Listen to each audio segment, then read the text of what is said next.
Iron Harvest is an alternative take on the history of the 1920s.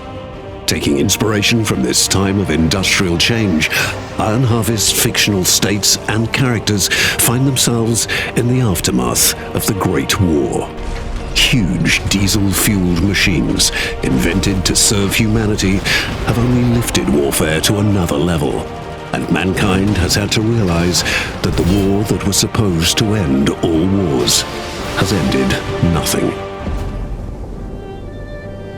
Polania is an agricultural state, far from being a military superpower. It found itself invaded by the massive military forces of its neighbors, Saxony and Rusviet. Occupied by both, the Polanian government settled for an unfavorable armistice, leaving its population nearly defenseless. The Polanian people, however, are far from giving up the fight for their homeland. On the brink of defeat, a growing resistance was just waiting for the right hero to lead them to victory.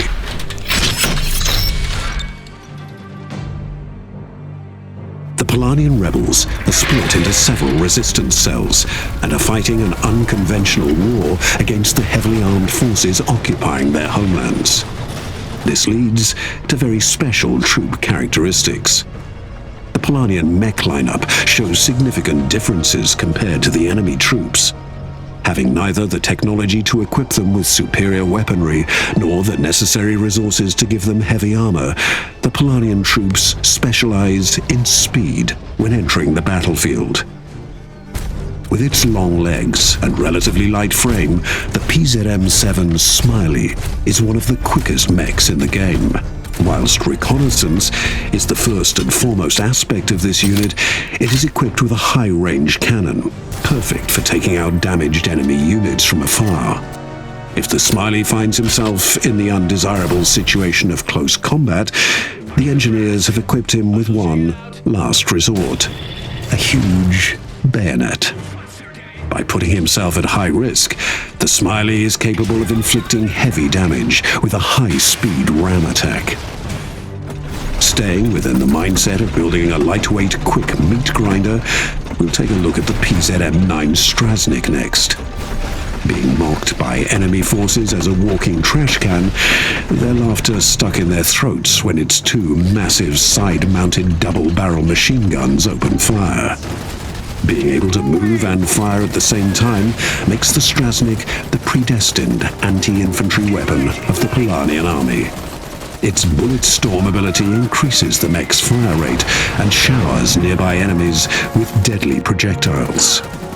A high-risk, high-reward maneuver, because after this massive attack, the heavy MGs need a few seconds to cool down.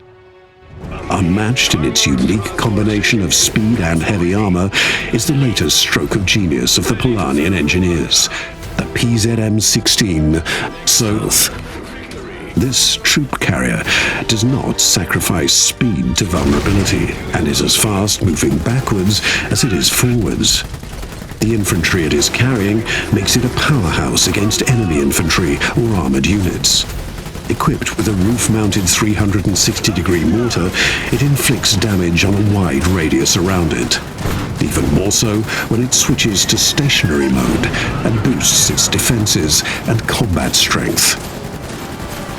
But sometimes it's not the heavy-stomping, devastating, raw power of a war machine that's the right man for the job. They call her the Polanian Joan of Arc, Anna, a young Polanian freedom fighter. On the battlefield, she can be both scalpel and broadsword. With her long-range sniper rifle, she can take out enemy infantry units one by one, or as a group, using piercing ammo. If the enemy soldiers get too close, her pet bear Wojtek will rip them apart. The situation is bad, and is about to get even worse for the Polanian people. The Polanian resistance is fighting a more and more hopeless fight. Their only hope is peace, but there are hidden powers trying to refuel the conflict and reignite